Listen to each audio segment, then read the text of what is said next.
When I think about self-esteem or self-worth and my own experience of that, what I think about is that I feel very fortunate that I was raised in a home where I always knew that my self-worth, my worth, was based on the fact that I was a creation of God, that I was a daughter of the Lord. And I know that's not the case for so many people in our world today.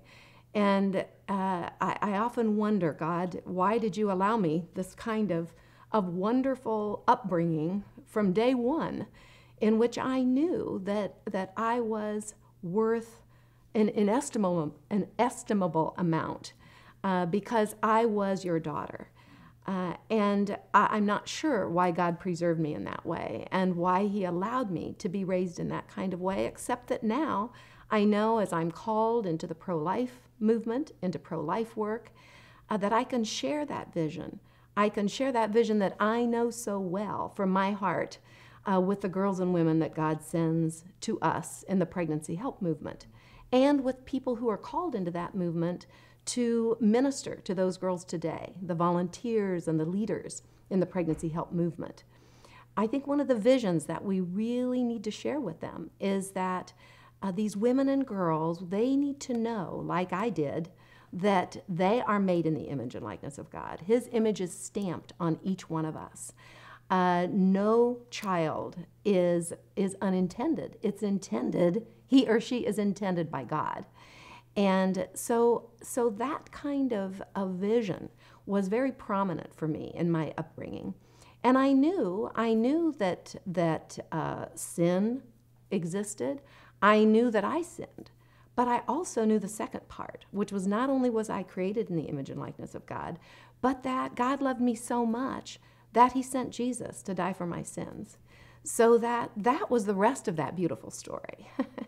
And in my mind, that is what gives each of us such tremendous worth. And I knew it from the time I was a child. I also knew that God had a purpose for my life. Often when I was growing up, we talk about, what's your vocation? What's your calling going to be? Let's pray about that. And so I knew that God had a role for me. I thought it was going to be as a wife and mother, which it turned out to be. That was the case.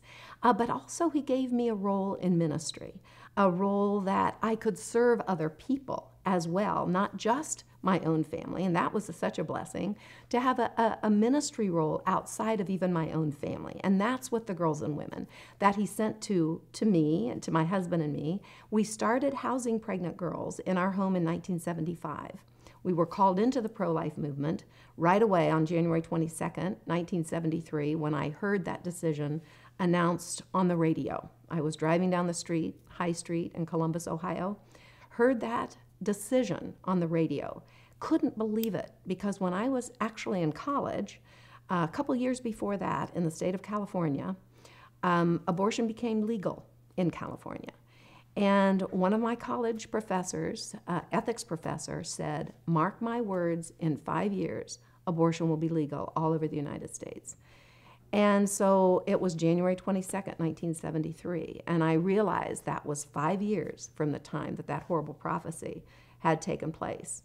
So I knew something was drastically wrong in our culture, in our country, a country that I thought was founded on the basis of the right to life, liberty, and the pursuit of happiness. So it hit me so strongly, and I knew that God was calling me to try to do something to help this situation. I knew that there would be women and girls caught in this that would feel forced into having abortions. I knew it would have a dramatic effect on our women, our men, our families. I had no idea then what the extent of that would be. I see it now, 40 years later. But I knew God was calling me. So he gave me another purpose as well. Yes, as a wife, as a mother, now as a grandmother, but also to be his, I look at it as being his hands and his feet, and sharing his heart in this world with people who don't know and understand their self-worth. And that's led them into looking for love in all the wrong places. So I feel very, very fortunate to know of my worth at an early age, and to know that I was called for a special purpose. And I want all women to know the same.